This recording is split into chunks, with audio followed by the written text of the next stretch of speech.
27 minutes. Margot Winslow checked the diamond-faced watch on her wrist again, her lips pressed into a thin, hard line.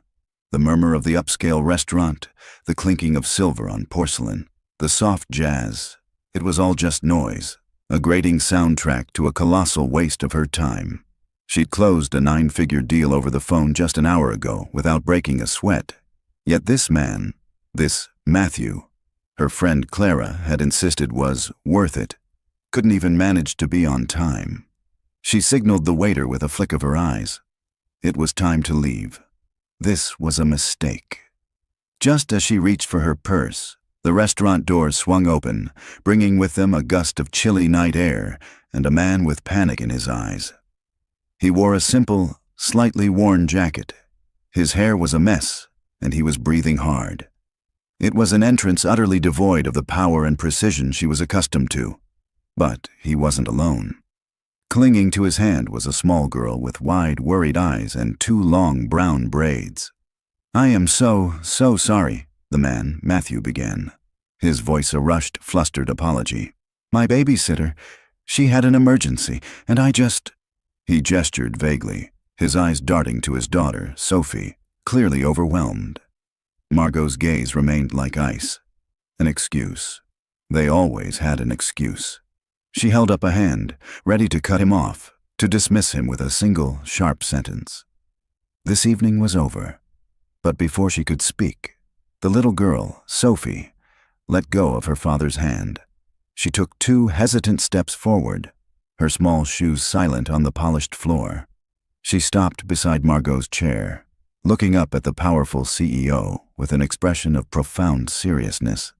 The girl leaned in, her breath warm against Margot's ear, and her voice was a bare whisper, but the words she spoke would shatter Margot's perfectly curated world in a single, gut-wrenching heartbeat. "My daddy says my mommy became an angel when I was born," Sophie whispered, her small voice earnest and clear. "He says she has the prettiest eyes, just like yours, and she's watching over us from the brightest star in the sky." The words didn't register at first.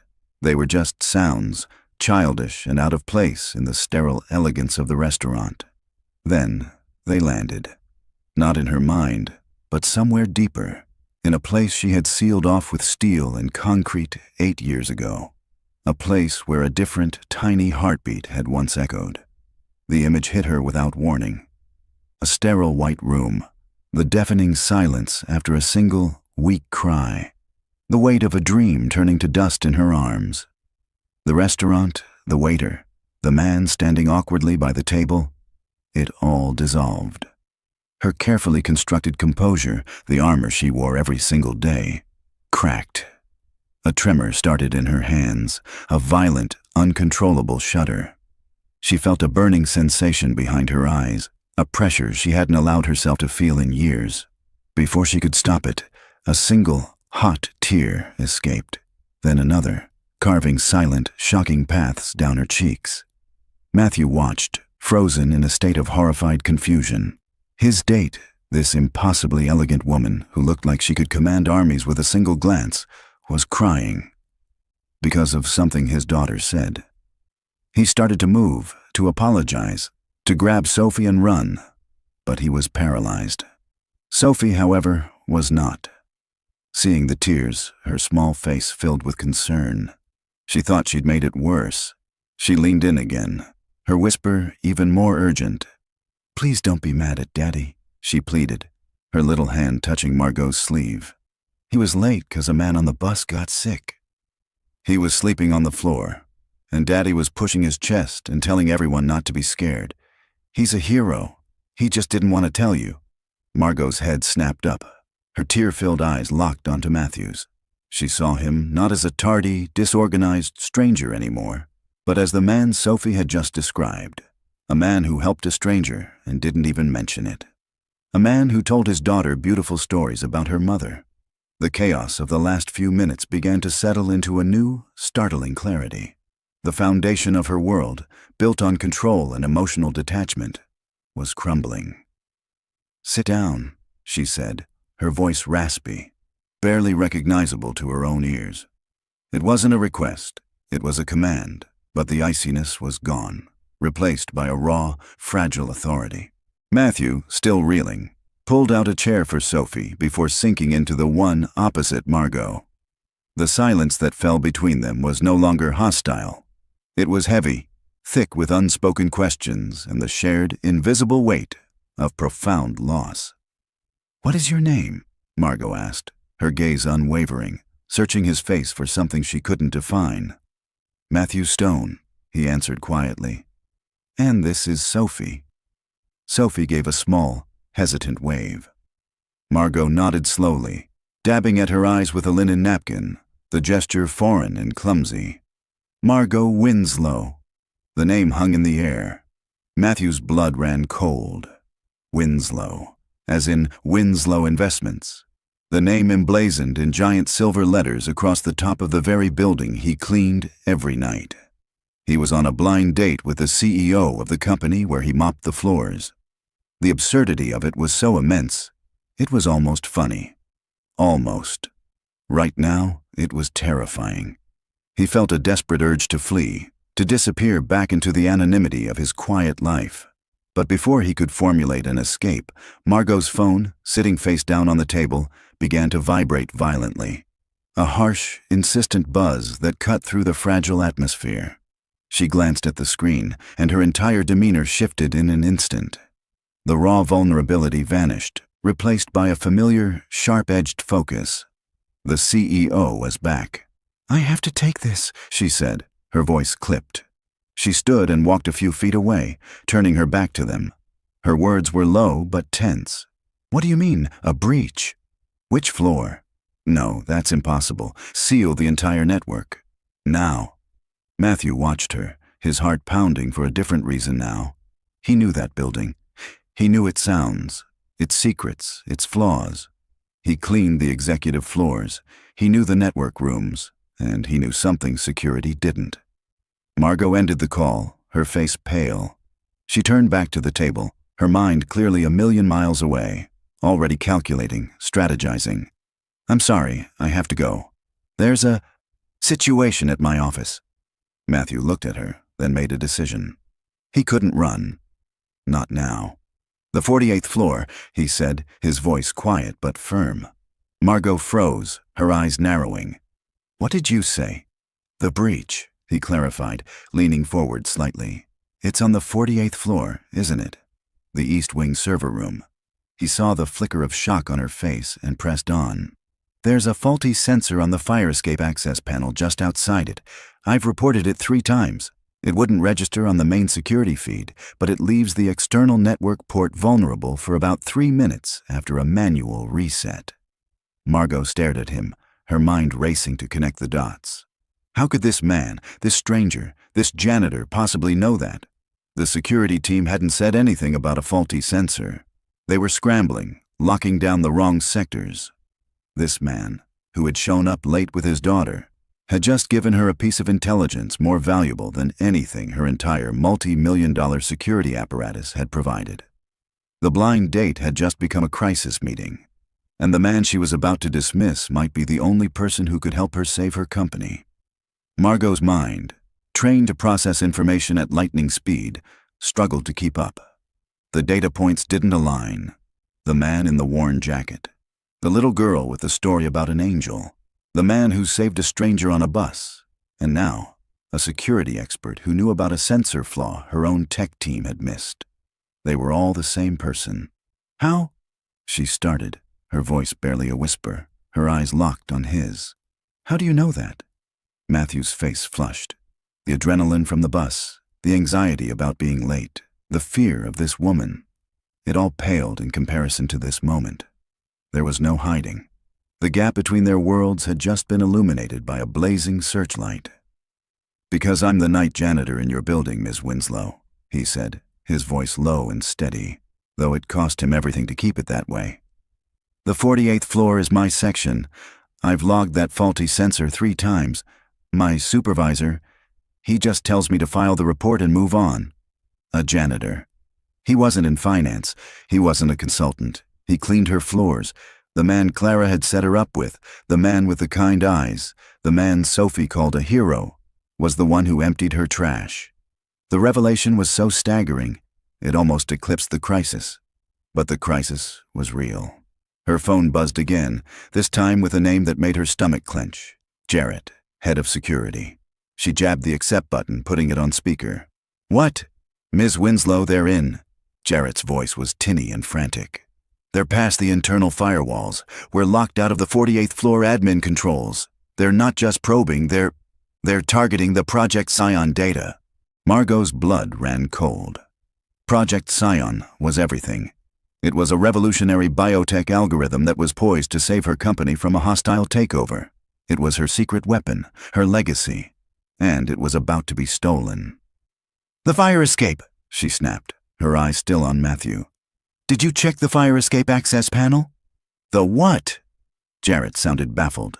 "Ma'am, this is a sophisticated network breach. It's not physical. We're running diagnostics on the—" "You idiot." Margot's voice was a low, vicious snarl that made Matthew jump. "It is physical. They used the vulnerability on the 48th floor fire escape to plug in. That's how they bypassed the firewall. Now seal that access point. Send a team there now." "But ma'am, procedure dictates." "Procedure be damned, Jarrett. Do it." She hung up, her hands shaking with pure, unadulterated rage. Her multi-million-dollar security team was fumbling, blinded by their own protocols. The only person in this entire city who had given her actionable intelligence was the man sitting opposite her, who she'd assumed was an incompetent, disorganized deadbeat. She looked at Matthew. His face was pale but calm. He understood.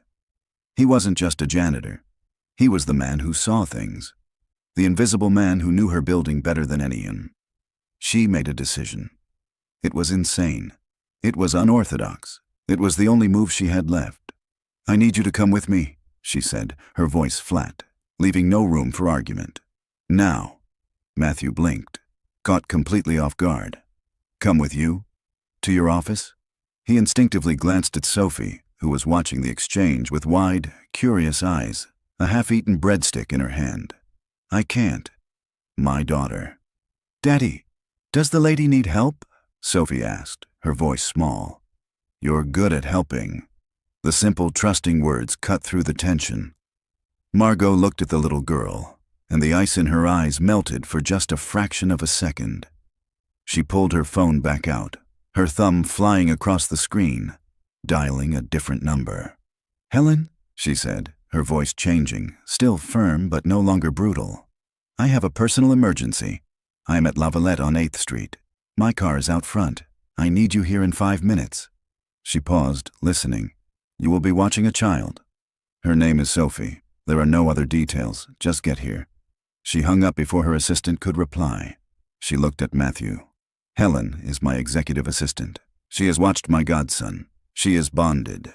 Sophie will be safer with her than anyone I know. She will take her to my private penthouse suite in the building. There are movies. There is ice cream. She will be fine." Matthew's mind was reeling. A penthouse. An executive assistant. A high-stakes security breach. This was not his life. His life was squeaking carts and the smell of disinfectant. But he looked at Margot's face, the desperate, raw panic behind the CEO mask, and he saw a woman who was terrified of losing everything. And he knew how that felt. He knelt beside his daughter's chair, taking her small hands in his. "Hey, Peanut," he said softly, forcing a calm he did not feel. "I have to go help Miss Winslow with a big problem at her office. It's like a really tricky puzzle. And this nice lady, Helen, is going to come and take you on a special adventure, okay? You get to see where Miss Winslow lives, and it's way up high in the sky." Sophie's eyes widened. "Like an airplane?" "Even higher," Matthew said, managing a weak smile. "You be good. I will be there as soon as I can, I promise." "Okay, Daddy." She trusted him. Completely. A sleek black car pulled up to the curb outside. A woman in a sharp suit jumped out, her eyes scanning the restaurant, landing on Margot. Margot stood, throwing a handful of $100 bills onto the table, far more than enough to cover the water and the breadsticks. "Let's go, Mr. Stone." Matthew gave Sophie one last squeeze, his heart breaking at having to leave her, and stood. He followed Margot out of the restaurant, the warm chatter and clinking glasses fading behind them. The maitre d' watched, utterly baffled, as the woman who commanded half the city's wealth strode out into the night, followed closely by the disheveled man and his child who had arrived only minutes before. They didn't speak as they slid into the plush leather-back seat of the waiting car. The driver, separated by a glass partition, pulled into traffic. The blind date was over. But as the city lights blurred past them, painting streaks of red and gold across Margot's tense, pale face, Matthew realized that something far more complex and far more dangerous had just begun. The ride to the Winslow Investments building was a blur of silence and flashing lights. The glass partition between them and the driver ensured absolute privacy, but the air inside the car was so thick with tension it was hard to breathe. Matthew sat stiffly on the plush leather, his hands clasped so tightly his knuckles were white. His mind was a frantic split screen. One half replayed the image of Sophie's small, trusting face as she was led away by a stranger.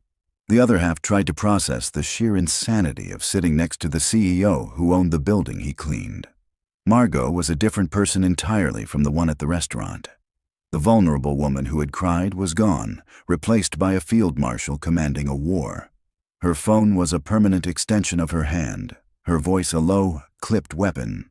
"Lock down all offshore servers, every single one," she ordered, "and get me a manual diagnostic on the 48th floor power grid. I want to know if they tap the hard lines. No, I don't care what time it is in Singapore, wake him up." She snapped the phone shut and turned to Matthew, the car's interior lights casting sharp shadows across her face. "Tell me again. The sensor." "It's the pressure sensor on the fire escape door, 48th floor, east wing," Matthew said, his voice quiet but clear. "It's supposed to log an alert if the door is opened, obviously, but it also cross-checks with the external access panel. The panel? It's finicky. The connection is loose. I've seen it flicker." "Flicker how?" "Like a power dip. It goes offline, then comes back. But it's not logging the offline status. It just pauses. I reported it because I was worried about a fire, not a this." Margot nodded, processing. "A blind spot, a 3-minute window. Or less. Long enough to plug in a drive and bypass the internal network." The car slid to a stop, not at the grand marble-floored main entrance, but at a discreet, unmarked steel door in the building's side alley. A place Matthew had never seen. Margot swiped a black, featureless card, and the door clicked open. "We're not going to the lobby," she said, stating the obvious. They bypassed the service elevators Matthew used every night and entered a private, high-speed lift paneled in dark, polished wood. Margot used the same black card, then pressed her thumb to a biometric scanner. The elevator shot upwards, the silence absolute. Matthew swallowed hard, his ears popping. He felt like a ghost, haunting a part of the building he had no right to be in. The doors opened not onto a plush office, but into a humming, brightly lit command center. The building's core security hub. It was chaos. Men and women in dark blue uniforms rushed between terminals, their voices overlapping in a babble of panicked jargon. "We have anomalous traffic on sub-level 3. The 48th floor is still not responding to remote reboot. Where is that power grid diagnostic?" A man with a flushed face and a loosened tie spotted Margot and hurried over. He had Jarrett on a name tag. "Ms. Winslow, thank God. We have a full-scale assault. They're good. They're inside our core, and we can't—" He stopped, his eyes landing on Matthew. He looked at Matthew's worn jacket, his jeans, his utter lack of belonging. "This is a restricted area, ma'am." "Who is this?" "This is Mr. Stone," Margot said, her voice cutting through the noise. The room quieted instantly. "He's with me, and he knows something you don't. Jarrett, show me the feed for the 48th floor fire escape, the external panel." Jarrett looked completely bewildered. The fire escape? "Ms. Winslow, this is a network breach. It's not a B&E. The door logs are all green, see?" He gestured to a large monitor. "Everything is secure. Show me the live feed," Margot commanded. Jarrett, grumbling, typed a command. A grainy black-and-white image of the fire escape door appeared on a smaller screen. It was still, empty. "See, ma'am." "Nothing," Jarrett said, a note of "I told you so" in his voice. Matthew stepped forward, ignoring the security head's glare. He stared at the screen, his brow furrowing. He pointed to the small digital timestamp in the corner of the feed. "There," Matthew said. "What?" Jarrett snapped. "There's nothing there." "The timestamp," Matthew said, his voice gaining a sudden, unexpected confidence. "Watch it. 22:47:15, 22:47:16, 22:47:17, and there. It just skipped. It jumped from 17 to 19 inches. Jarrett squinted. "It's a lag, a data packet drop. It happens all." "No," Matthew said, shaking his head. "It's not a lag. It's a loop. It's a pre-recorded feed, probably only a few minutes long, running over the live one. The sensor isn't faulty. It's been deliberately compromised. They're hiding their movements. They could be out there right now, and you'd be watching a recording of an empty hallway." The entire room went silent. Jarrett's face drained of all color. He looked at the screen, then back at Matthew, his jaw slack. He knew Matthew was right. The diagnostics wouldn't flag a sensor that was still sending a green signal. They had been completely blind. Margot stared at Matthew, a new, sharp light in her eyes. The panic was still there, but it was now overlaid with a piercing, intense curiosity. The janitor who noticed a flicker was one thing. The janitor who could identify a looped security feed on site, in seconds, was something else entirely. This wasn't a lucky guess. This was expertise. "How do you know that?" she asked, her voice low, meant only for him amidst the renewed chaos as Jarrett began shouting orders. "How do you know what a looped feed looks like?" Matthew's gaze met hers. He was trapped. He couldn't lie, but the truth was a door he had nailed shut 8 years ago. He gave her a fraction of it. I used to build things," he said, his voice barely audible. "Electronics.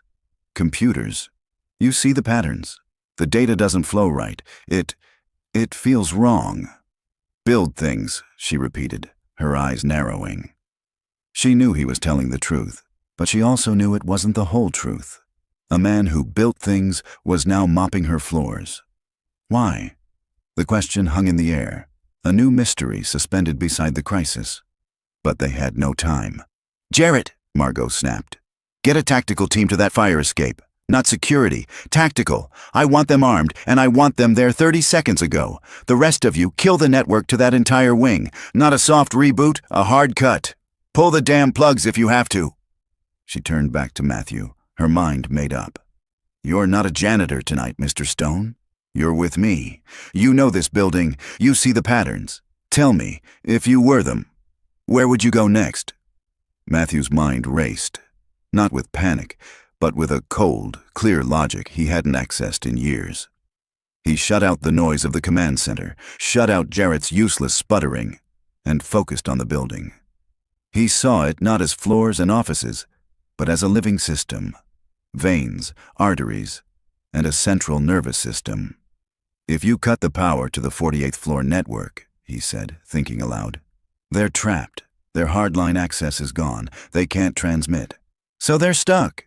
We win," Jarrett said, puffing his chest out. "No," Matthew said, shaking his head. "They're not stuck. They knew you'd cut the power. This was a diversion. The 48th floor wasn't the target. It was just the door. They're not trying to get in the network. They're trying to get out."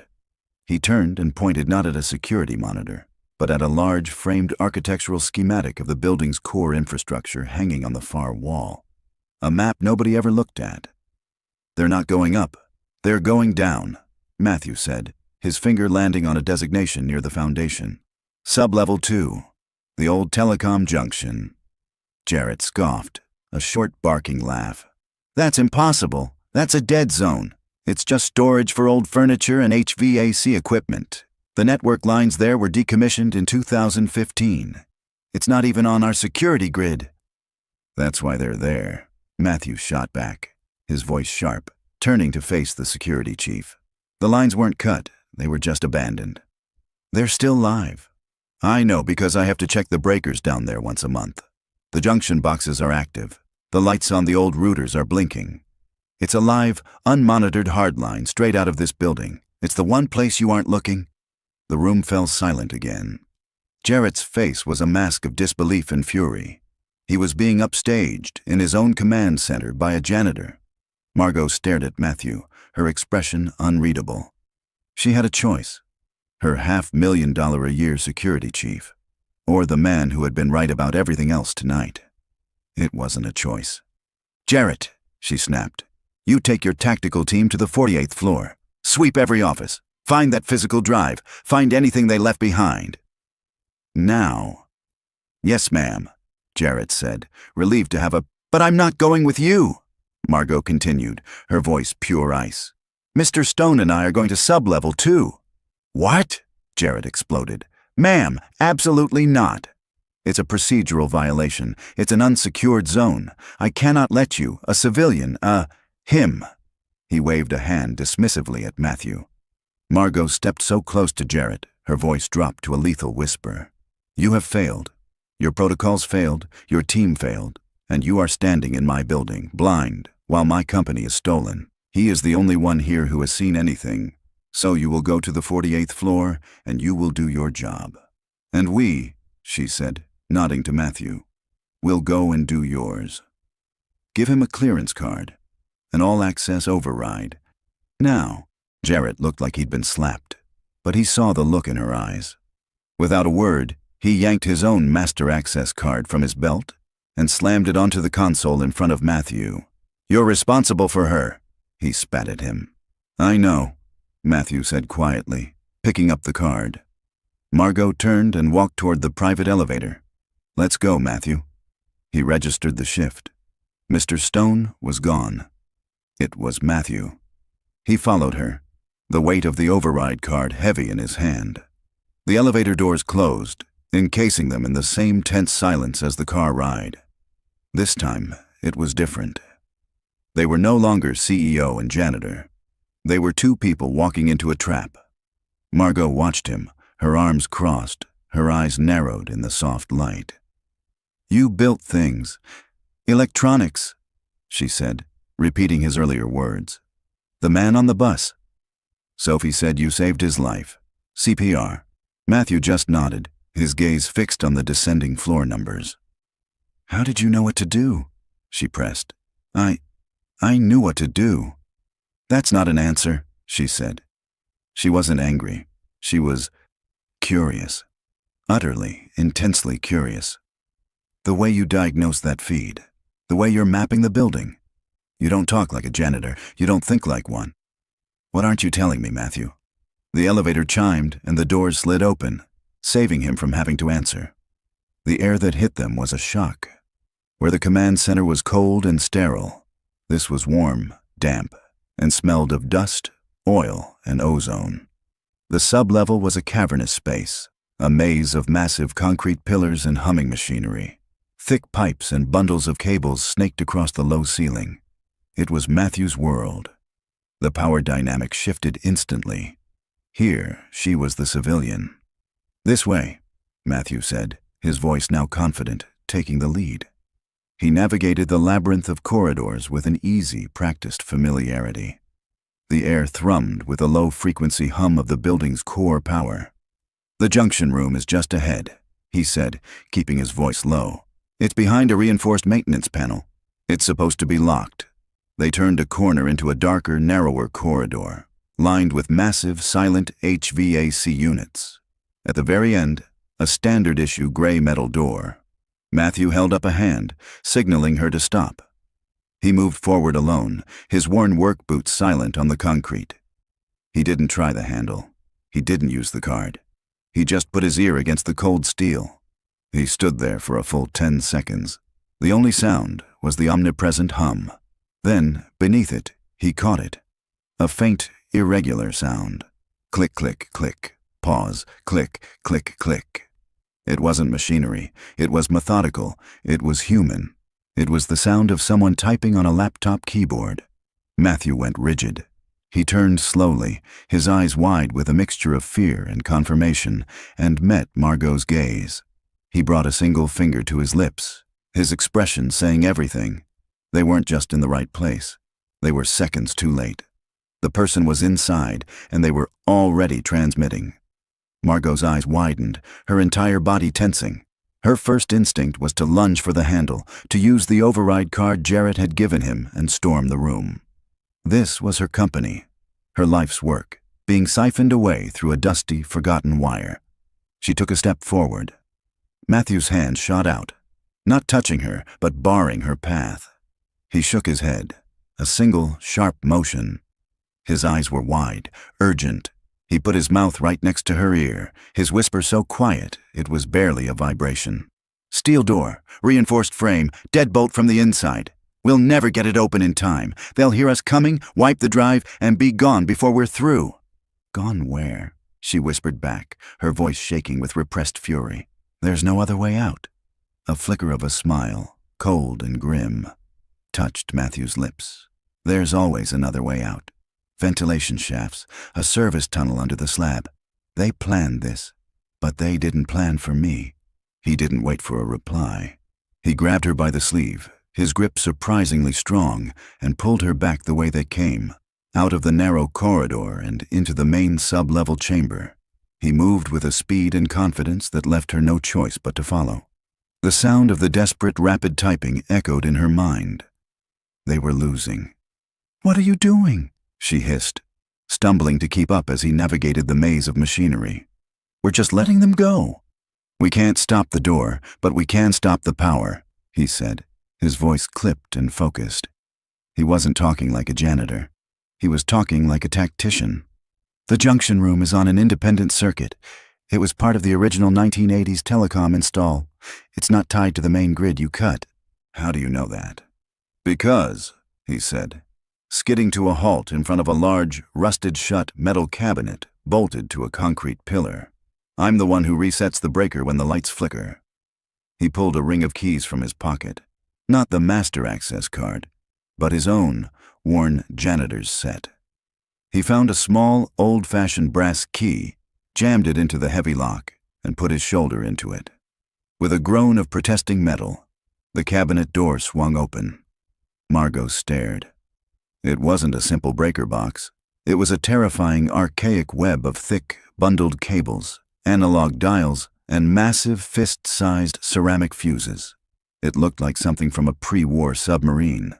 We cut the power to half the building," Margot said, her hand flying to her phone. "I have to warn."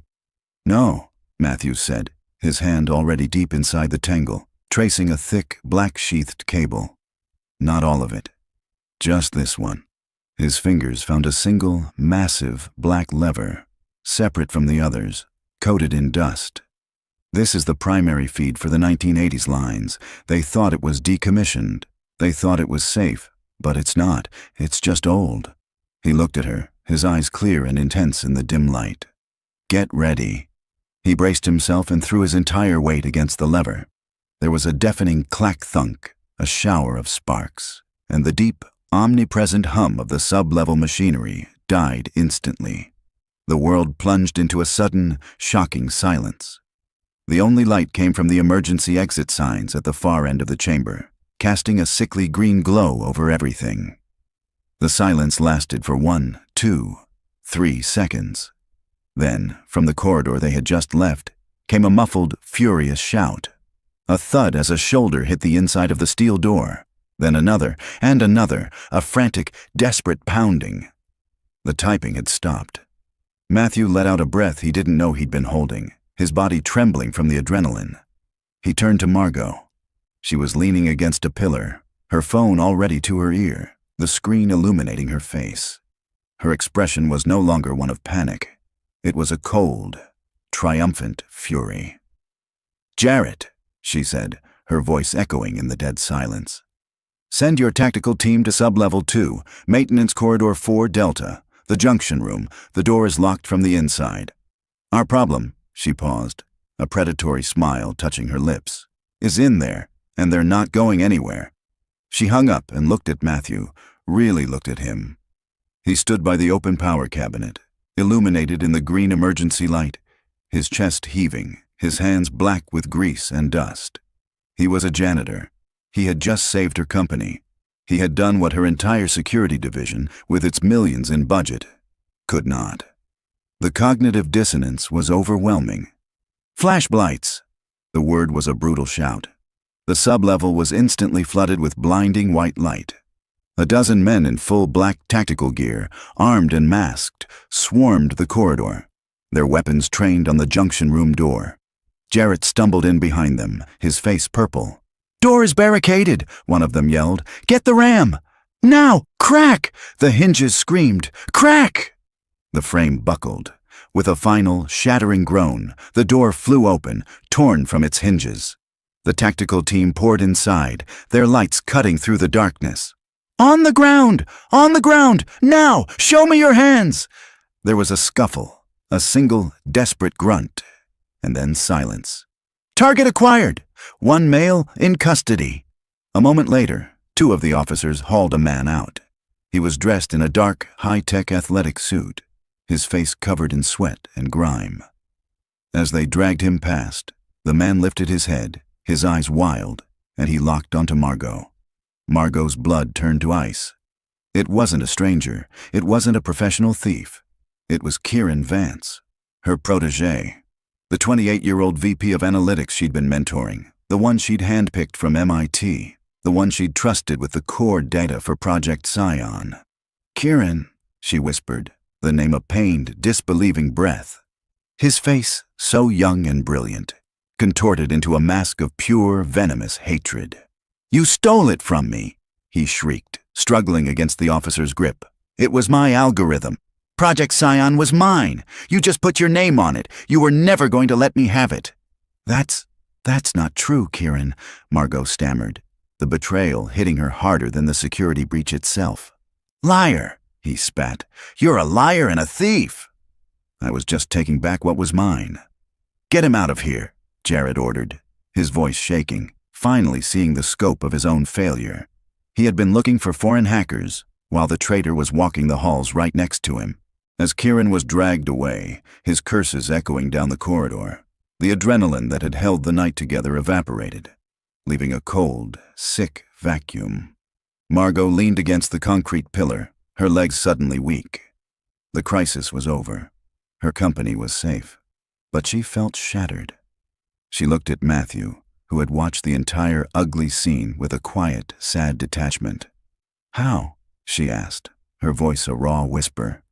"How did you know?" "The looped feed, the junction box, the patterns. You build things?" Matthew looked down at his own hands, black with grease and dust. He couldn't tell her. He couldn't open that door. Not here, not now. "I told you," he said, his voice low. "I see things people miss. It's just what I do." He looked past her, toward the elevator, his mind shifting from the corporate war to the one thing that mattered. "I need to get to my daughter." Margot stared at him. It wasn't an answer. It was another, deeper mystery. But he was right. The night wasn't over. Not yet. She pushed herself off the wall, the CEO mask sliding back into place. But her eyes, when they looked at him, were full of a million new, unanswered questions. The tactical team was securing the junction room, barking code words into their radios. The noise was jarring, an invasion of the building's deep silence. Jarrett, his face pale and slick with sweat, was trying to give orders, but everyone was ignoring him. They were all looking at Margot, and Margot was only looking at Matthew. "I need to get to my daughter," he repeated, his voice firm, cutting through the operational chaos. The adrenaline was gone, leaving only a cold, hollow exhaustion and the single, burning need to see his child. Margot held his gaze for a long, unblinking moment. The questions were still there, hanging in the air, but she saw the iron resolve in his eyes. He was done. She nodded, a single, sharp motion. "Secure the scene, Jarrett," she commanded, her voice ringing with its old authority. "I want a full diagnostic on every byte of data Kieran accessed. I want a list of every person he's spoken to in the last 6 months. Handle it." She turned and walked to the private elevator, not waiting for a reply. Matthew followed. The steel doors slid shut, encasing them in polished wood and silence once more. The elevator began its smooth, silent ascent, lifting them from the building's grimy, secret foundation. They stood on opposite sides of the small space, not touching, but the air between them was electric, humming with everything unsaid. "He was my protégé," Margot said, her voice small, speaking to the wall. "I was going to give him the company, eventually. I trusted him." "I'm sorry," Matthew said, and he meant it. "You never answered my question," she said, turning to face him. The elevator was still rising, a silent, moving box. "Not really. You see things. That's not an answer." "The man on the bus. Sophie said you saved his life. CPR. You knew exactly what to do. You knew what a looped feed looked like. You mapped the building's infrastructure from a schematic. You knew how to kill the power. You don't just see things, Matthew. That's expertise. It's training." She took a step closer. "Who are you?" Matthew leaned his head back against the polished wood. He was so tired. Tired of the night.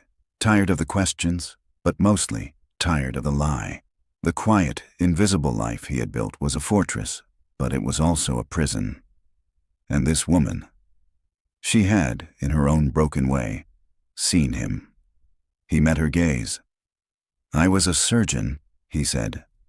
The words dropped into the silence, as loud and definitive as the breaker switch he had just thrown.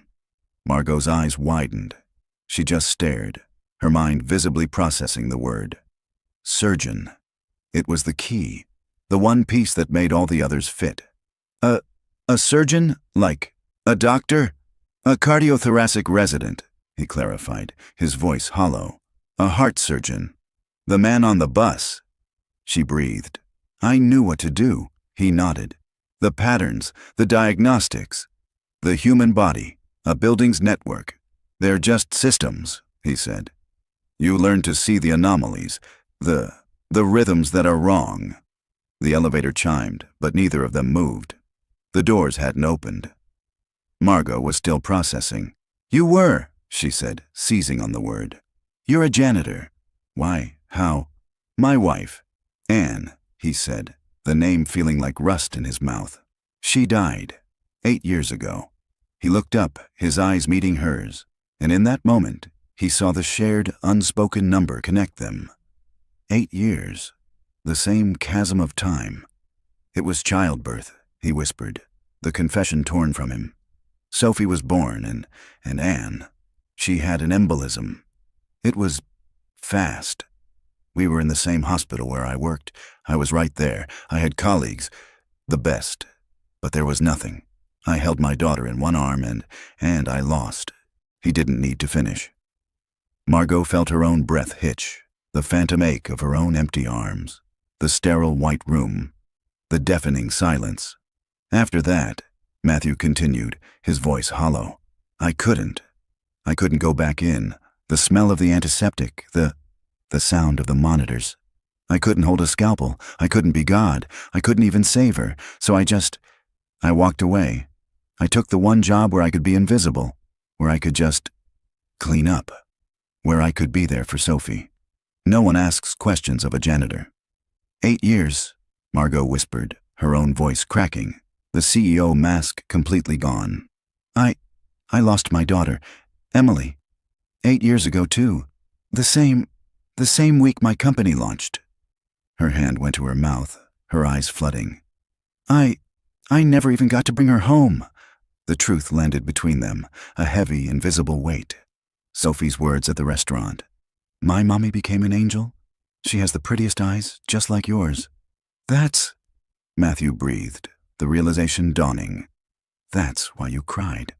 When she said, she saw it, Margot whispered, tears now streaming freely. I thought she was a sweet kid, but she knew. The elevator chimed again, and this time, the doors slid open. The sub-level was gone. They were in a space that was the complete opposite. It wasn't an office. It was a home.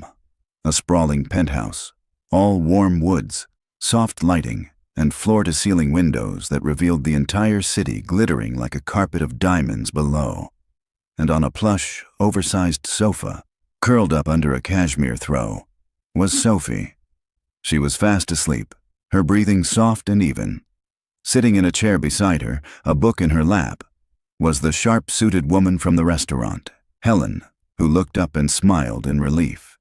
Matthew didn't even see the view. He didn't see the art on the walls or the expensive furniture. He crossed the vast room in 3 strides and knelt by the couch, his hand gently touching Sophie's hair, his shoulders slumping as the last of the night's terror finally left him. She was safe. Helen stood quietly. She was a perfect angel, Miss Winslow. Warmed up as soon as she saw the Cars movie poster. She fell asleep about an hour ago. "Thank you, Helen," Margot said, her voice still thick with emotion. I know this was not in your job description. You can go home, take the morning off." "That's not necessary, ma'am." "But thank you."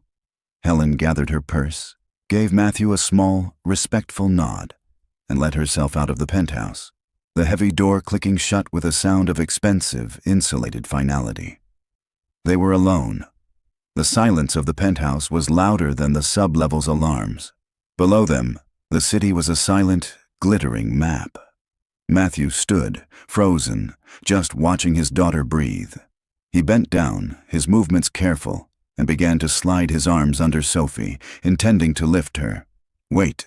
He paused, his hand still on his daughter. He looked back at Margot. She was standing by the window, her silhouette framed against the skyline. The armor was gone. She looked exhausted, fragile, and utterly lost.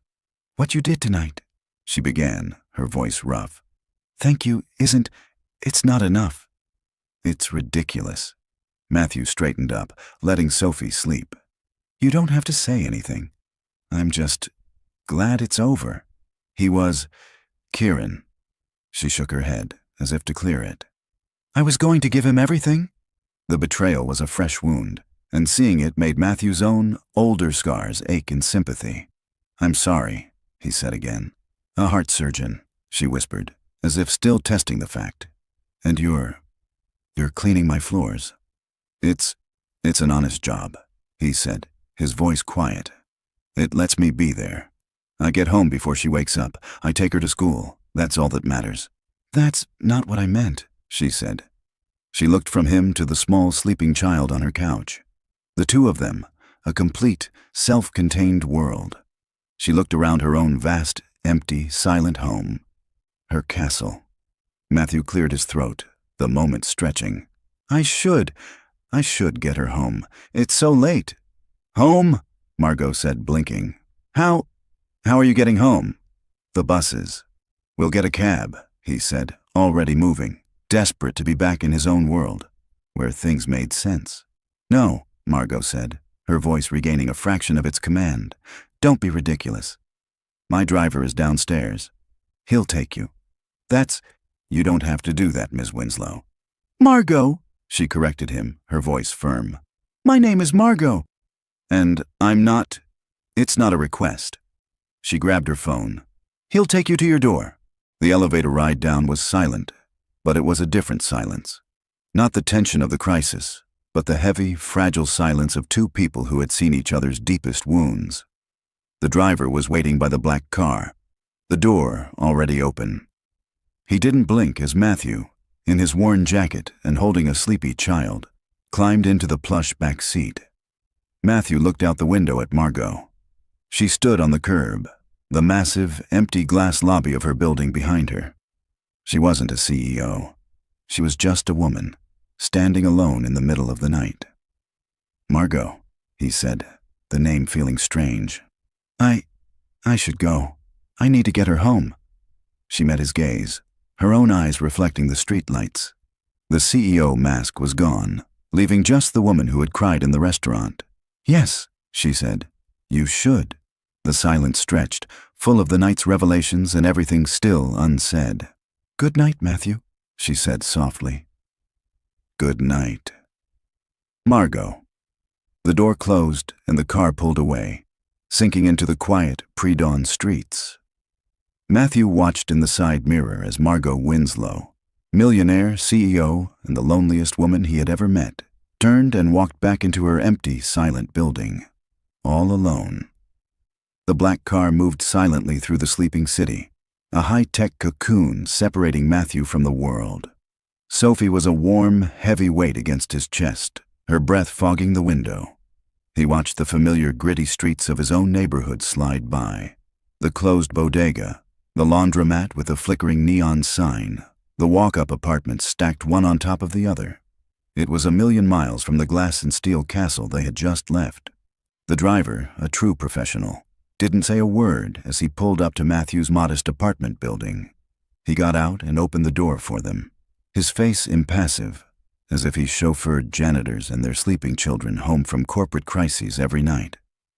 "Thank you," Matthew murmured, sliding out, careful not to wake Sophie. The man just nodded, got back in the car, and the black sedan disappeared around the corner, as silent as a ghost. Matthew stood on the cracked pavement for a moment, the keys to his own building feeling heavy and real in his hand. The air smelled like damp pavement and the faintest hint of exhaust. It smelled like home. Inside, his small apartment was warm and cluttered. Sophie's toys were in a basket by the sofa, her drawings taped to the refrigerator. It was a life, not a showcase. He carried her straight to her bedroom, which was painted a bright, cheerful yellow, and tucked her into her small bed. She didn't even stir, just burrowed deeper under her cartoon character comforter. He stood and watched her, his heart a painful, aching knot in his chest. I almost didn't go home tonight. The thought was cold, sharp. He left her door ajar and walked into his own kitchen, the adrenaline finally draining, leaving him hollow. He saw his own worn face in the dark reflection of the window above the sink. A surgeon. He hadn't said that word, hadn't thought it with any real meaning, in 8 years. It felt like describing a character in a book he'd once read. He couldn't sleep. He sat on his lumpy sofa, the one with a slightly frayed arm, and the night replayed in his head. But it wasn't the tactical team or the sparks from the breaker that he saw. It was Margot, her hand flying to her mouth as Sophie whispered in her ear, her raw, disbelieving pain when she recognized Kieran, and her face, utterly shattered, when she'd whispered, "I never even got to bring her home." He had spent 8 years building a quiet, invisible life to contain his own grief. Tonight, he had stumbled directly into hers, and he had found, to his shock, that it was a perfect mirror. Far across the city, Margot stood in her glass-walled shower, the water scalding hot, but she couldn't feel it. She was trying to wash the night away, the dust of the sub-level, the grime of the betrayal, the lingering scent of old machinery. But it was all inside her. When she stepped out, the penthouse was utterly silent. The sun was just beginning to stain the eastern sky a pale, sickly gray. Her home, her castle, had never felt more like a cage. She walked barefoot across the cold marble floor, her robe trailing behind her, and stood where Sophie had been sleeping. She could almost see the small indentation on the cashmere throw. She had saved her company. She had won. But she felt empty. She thought of Matthew, a heart surgeon, a man who had held the power of life and death in his hands, who had walked away from it all to, what? To be present, to take his daughter to school, to make sure he was home when she woke up. It was a choice so fundamentally opposite to every decision she had ever made. She had buried her grief for her daughter under 80-hour work weeks. She had built an empire to insulate herself from the very pain that Matthew had chosen to live inside day after day. His quiet, determined sacrifice made her entire life's work feel hollow, brittle. She looked at her phone. The screen was already lighting up. Her board of directors, her PR chief, her legal team. The world was waking up, and it demanded its CEO. She took a deep breath, and the mask slid back into place. The vulnerable woman was gone. Margot Winslow, cool and in command, went to get dressed for war. The next day was a blur for Matthew. He got 3 hours of restless, nightmarish sleep. He woke up, made Sophie pancakes, and walked her to school, his hand clasped tightly in hers. The other parents in the schoolyard looked the same. The crossing guard told the same bad jokes. Everything was normal, but he felt like a spy. He went home, paid some bills, and was trying to nap when his phone buzzed. An unknown number. His heart hammered. He answered, his voice thick with sleep. "Hello?" "Mr. Stone, Matthew, it's Margot Winslow." He sat bolt upright on the sofa, instantly awake. "Margot, Miss Winslow, hi. I apologize for calling you at home. I got your number from Clara's file on our date." She sounded formal. The CEO was back. "I'm sure you understand. There are administrative matters to discuss." "Right, of course," he said, rubbing his face. "First, Jarrett has been retired. The report on last night's incident credits an anonymous third-party security consultant with the assist. Your name is not in it. Your job is safe, if you still want it." He felt a wave of relief. "Yes, I still want it. I need it. Thank you." There was a pause.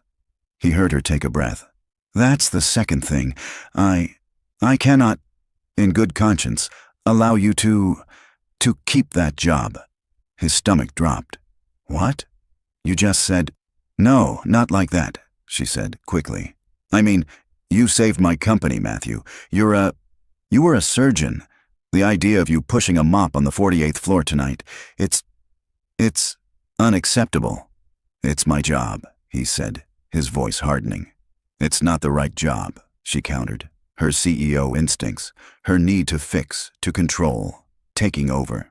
"I'm creating a new position, head of operations and security oversight. You'd report directly to me. You know the building better than anyone. You see the patterns. It's a 6-figure position, Matthew. With bonuses, you can give your daughter everything." It was the offer, the golden ticket, the life-changing sum that would move him and Sophie out of this small apartment. The end of worrying about the gas bill, about everything. He saw the entire future flash before his eyes. The long hours, the endless meetings, the phone calls at 3 a.m. that weren't about a security breach, but a power outage on the 12th floor.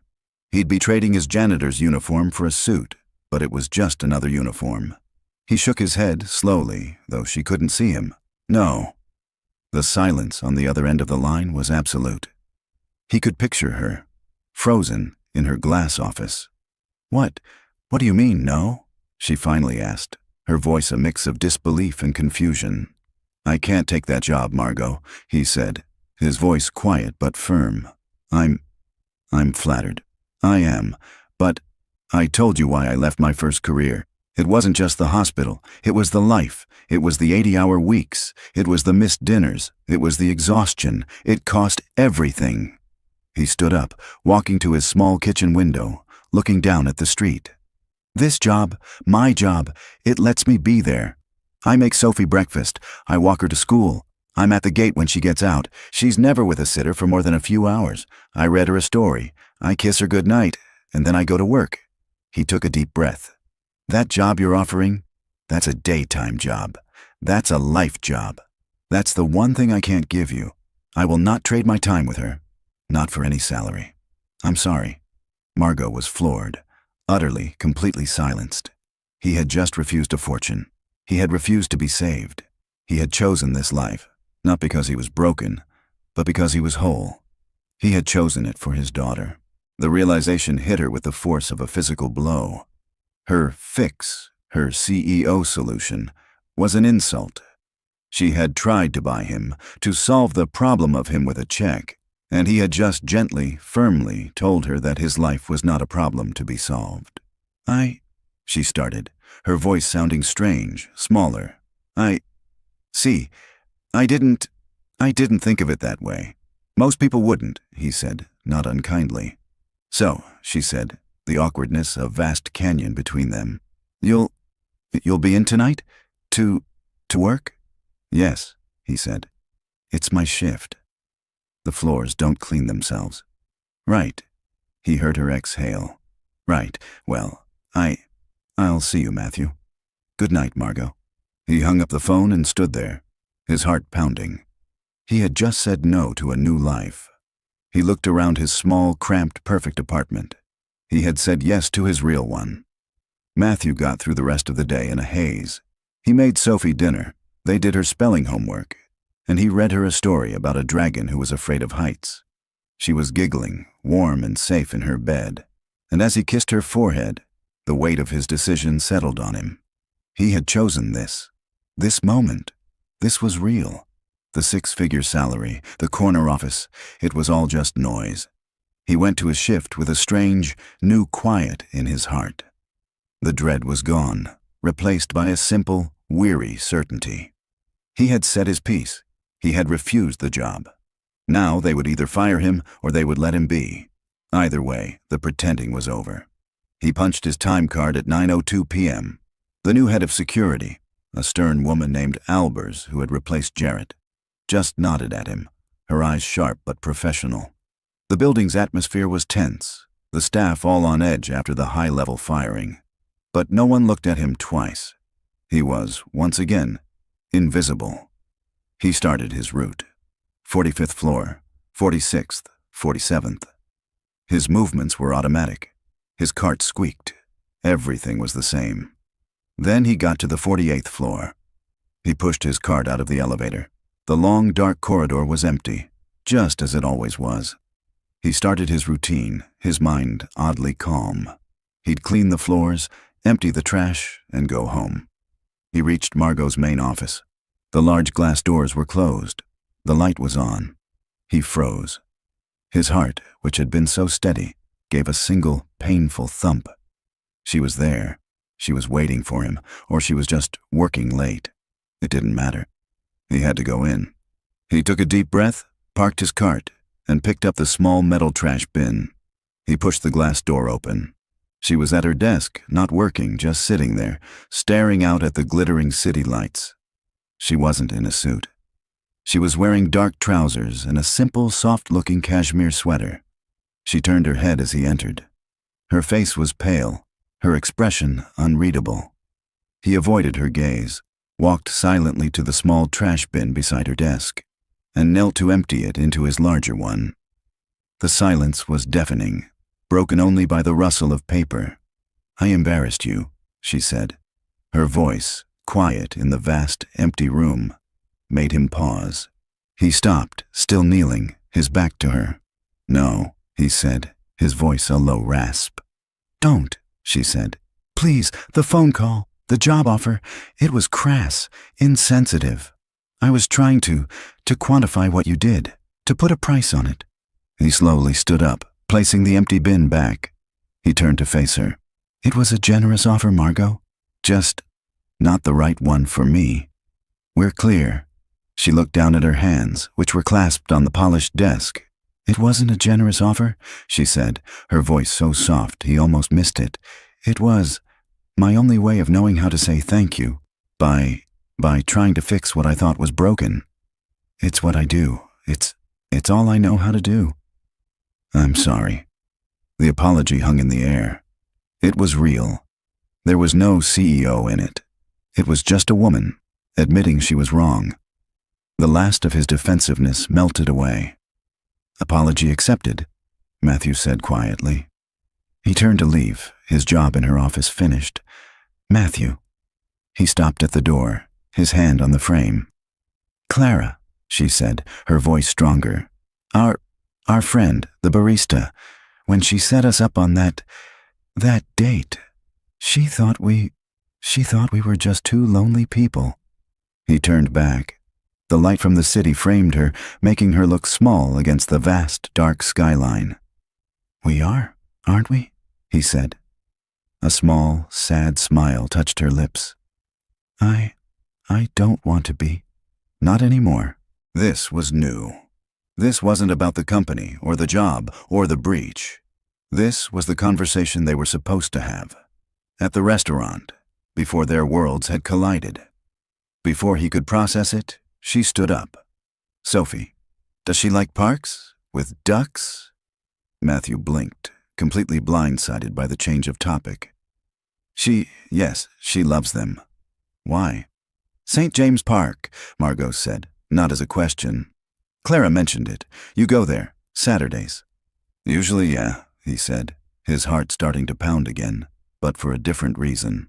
She walked out from behind the massive, intimidating desk, stopping a few feet from him. She wasn't his boss. He wasn't her janitor.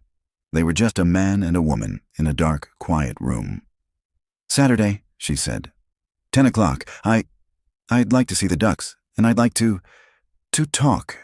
As the two lonely people Clara thought she was setting up, no job offers, no security, no Ms. Winslow. Just Margot. He stared at her. She was terrified. He could see it in the tightness of her posture, the way she held her hands.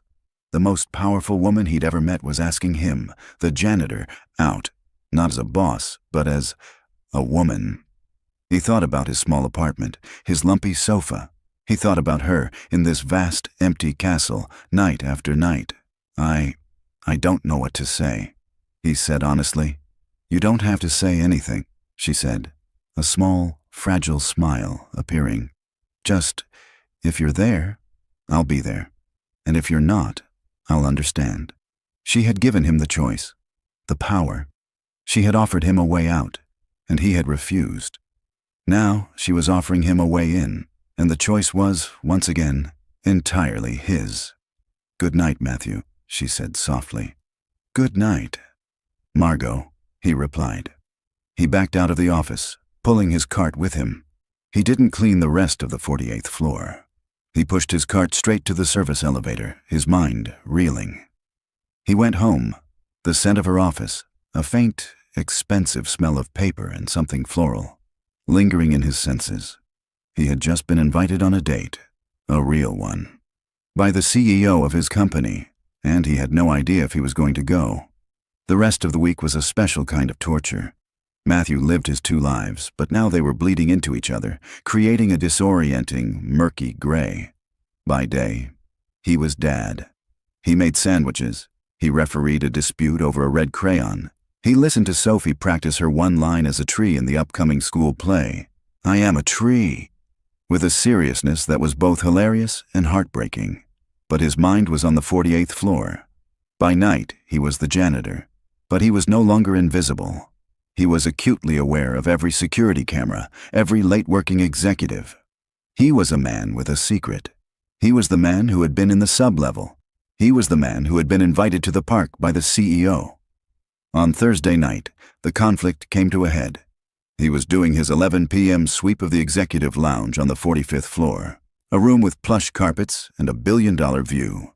3 board members, men he'd only ever seen as names on office doors, were finishing a late meeting, tumblers of whiskey in their hands. Matthew entered silently, as he was trained, moving to the waste bins. They didn't even look up. "The breach was a disaster," one of them said, his voice a low growl. "Jarrett was an idiot, but this is a mess." Margot's rattled. "She handled it," another said. "The consultant she brought in, very hush-hush. Whoever he was, he plugged the hole." The first man scoffed. "She's lucky, but this proves she's spread too thin. She's emotional. Ever since the Kieran Vance thing, she's not the same." "She's a woman," the third man said, swirling his glass. "They get sentimental. She needs a strong second-in-command, someone to handle the unpleasantries."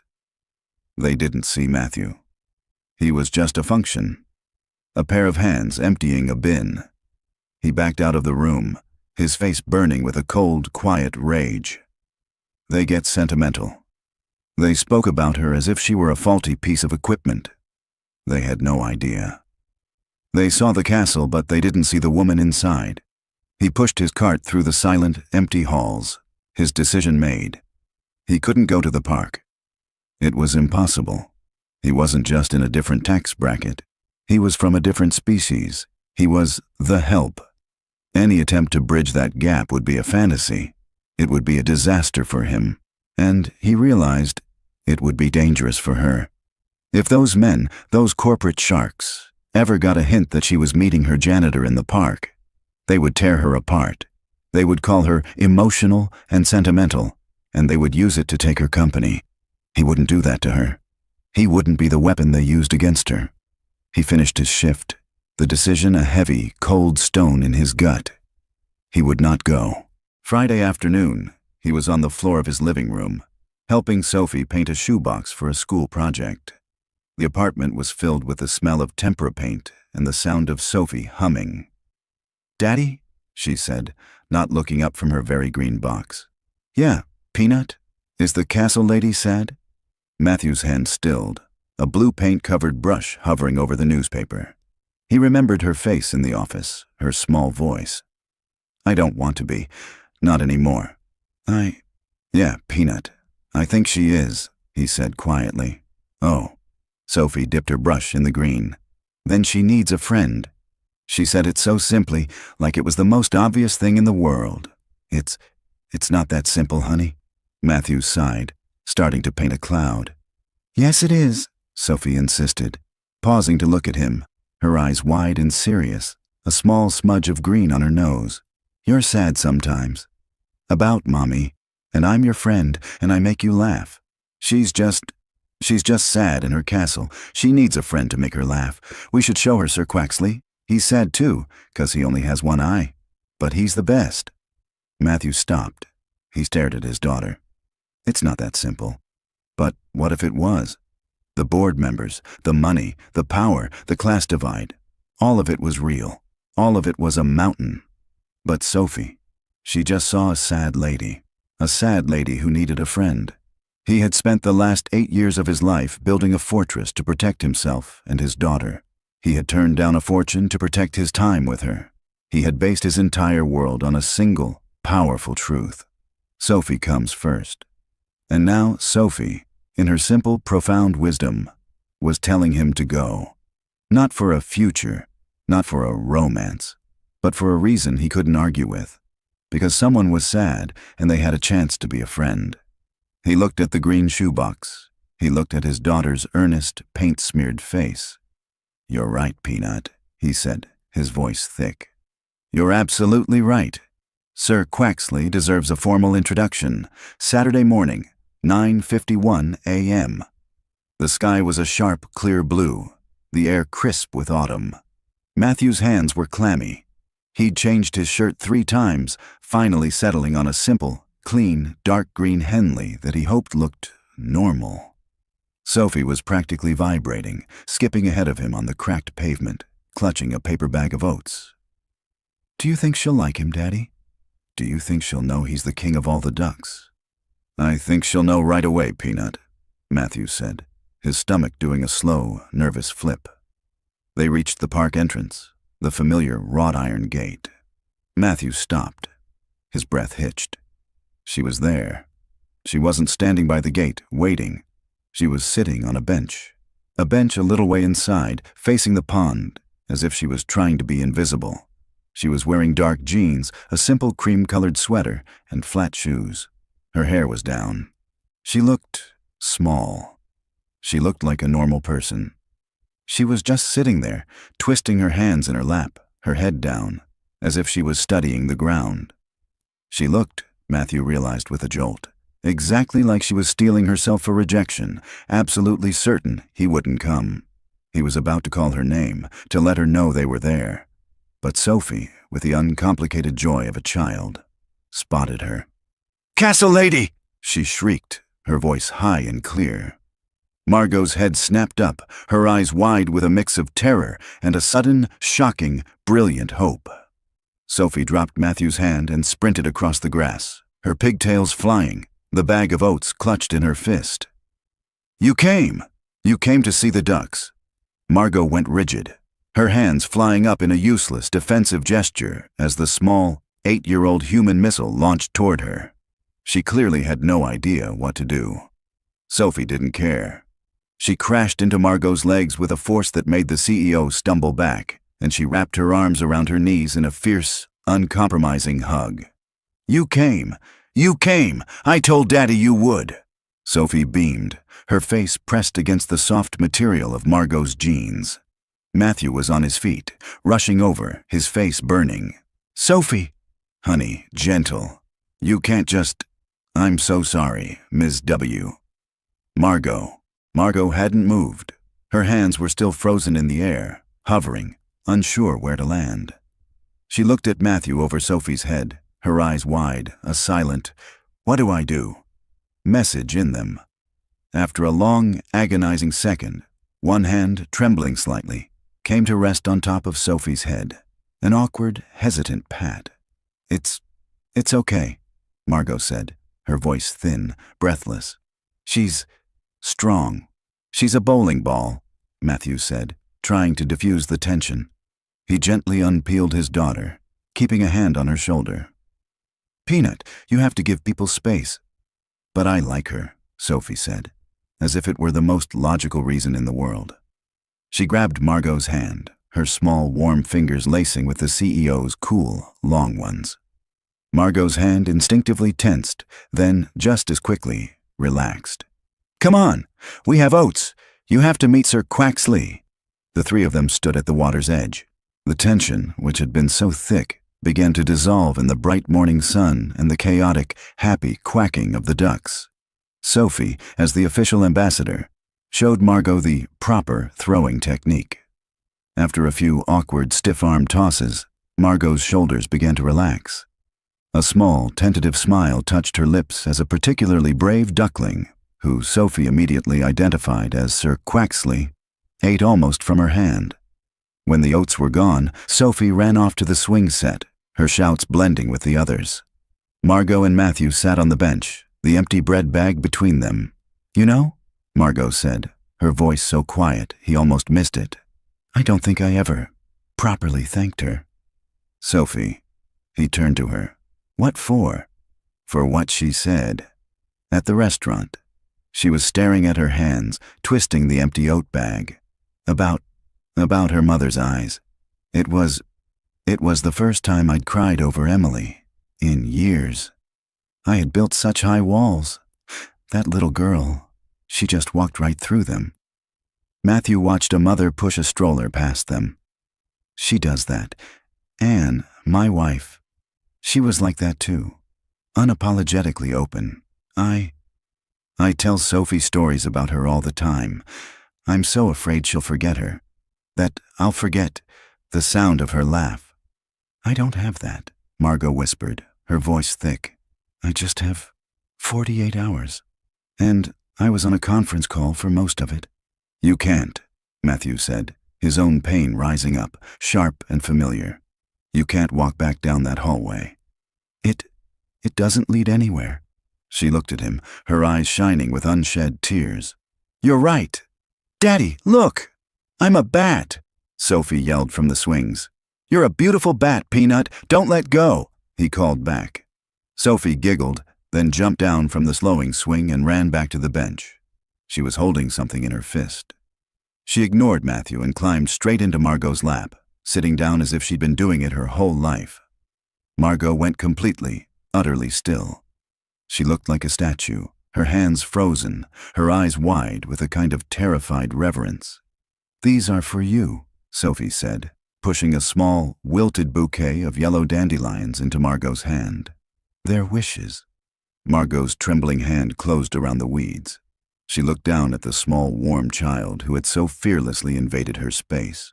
She wrapped her arm around Sophie's middle, pulling her close, and buried her face for just a second in her hair, inhaling the scent of sunshine and sugar. Matthew watched, his heart so full it hurt. He didn't say anything. He just sat and let the moment be. That day in the park was the beginning. The Saturdays became Sundays too for ice cream. Then it was a rainy Tuesday, when Margot, in her jeans, showed up at their apartment with 3 large pizzas, because she was in the neighborhood. A neighborhood she had no other reason to be in. She sat on their lumpy sofa, a throw pillow from a discount store behind her, and helped Sophie with her math homework while Matthew made coffee. Their worlds, once so violently collided, began to slowly, carefully, merge. The real test came a few weeks later. It was the night of Sophie's school play. Matthew, sitting in the hot, crowded gymnasium, had his phone in his hand. Margot, something has come up, a major investor dinner. I can't make it. I'm so sorry. Tell tree number 2 to break a leg. His heart sank. He was furious with himself for being so disappointed. Of course she had a dinner. He was the janitor. She was her. He was just being stupid. She's not coming, is she, Daddy? Sophie asked, her leaf crown drooping. She's really busy, Peanut. But she said to break a leg. Oh, okay.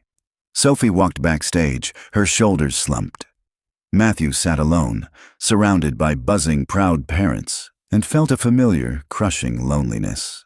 The play started. The kids were loud. Then the trees came on. Sophie was right in the middle. She found Matthew, and her smile was small, watery.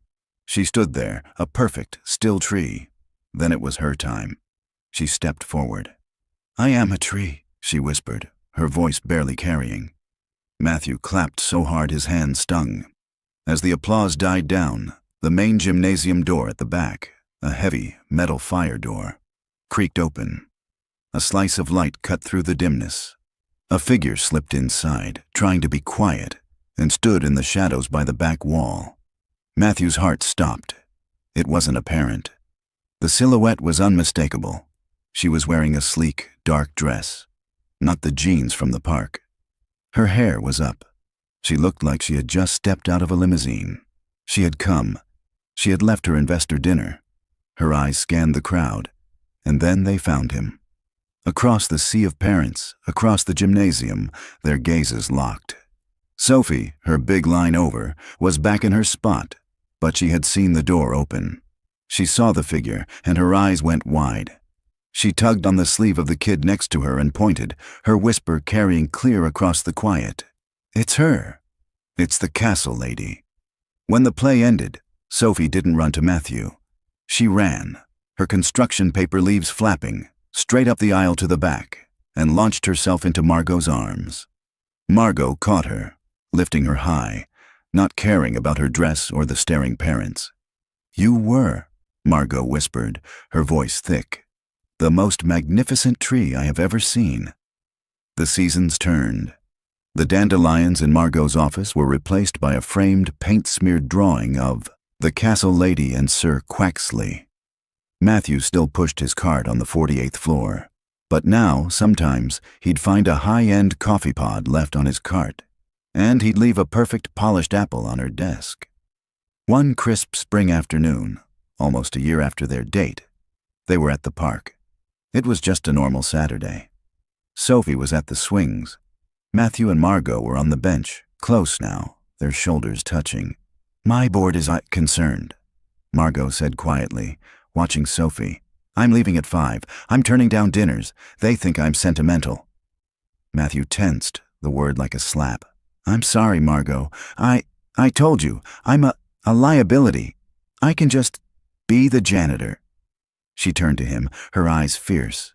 "No, you're the man who saved my company. You're the man who showed me what a home is. They're just wrong. I don't care what they think." She took his hand, the calloused janitor's hand. "I don't want to be in the castle anymore, Matthew. It's just an empty building." He looked at her, this brilliant, powerful, brave woman who was holding his hand in a public park. He thought of his small, messy apartment. "I can't give you a castle, Margot," he said, his voice thick. "I don't have stock options. I have a 2-bedroom apartment, a lumpy sofa, and a daughter who thinks you hung the moon." He reached into his pocket. He hadn't planned this, but it was the only thing that made sense. He pulled out, not a ring, but a small, worn, brass key. His own apartment key. It's all I have, but it's yours, if you want it, if you'll marry us." Margot looked at the simple, worn key in his hand. It was worth more than all the diamonds on her watch, more than all the stock in her company. It was the key to a home. She was crying. Again. But the tears were different. They weren't the tears of grief, or betrayal, or loneliness. They were, for the first time in her life, tears of simple, uncomplicated joy. "Yes," she whispered, her hand closing over his. 1,000 times, yes. The wedding was on a Saturday. It wasn't at a grand hall. It was at the park, right by the pond. There were no board members. There was just Clara, the barista, wiping her eyes. Matthew, in a simple dark suit, watched his daughter walk down the grassy aisle. Sophie, as the maid of honor, flower girl, and ring bearer all in one, was clutching a bouquet of dandelions, her face a mask of profound seriousness. And then he saw Margot. She was in a simple cream-colored dress, her hair down. She wasn't a CEO. She was just Margot. And her eyes, the eyes that Sophie had recognized from the very beginning, were fixed on him. They said their vows as the sun began to set, the words simple and real and strong. When it was over, and the three of them, Matthew, Margot, and Sophie, stood together, holding hands, the little girl looked up at them, her smile brighter than the city lights. 8 years ago, two people, on opposite sides of the city, had lost their worlds. They had locked themselves in castles of grief and anonymity. But on a rainy night, in a restaurant, a little girl had looked up, had seen an angel's eyes, and had whispered the words that brought two broken worlds together and built a new one. If you're hearing this, it means you stayed to the very end. Thank you. That honestly means the world to me. I really hope you got something out of it, maybe a new way of looking at things, a moment of peace, or just a good escape from the everyday. If you did, I'd genuinely love to hear about it in the comments. You see, we're on a mission here, to prove that deep, meaningful stories still have a place in this world. When you subscribe, it's like you're telling us, keep going. When you hit that like button, you're giving the story a little push so it can find the next person who might need it. Don't forget those notifications so you know when the next one is ready. From me to you, thank you for being here. Carry the best parts of this one with you.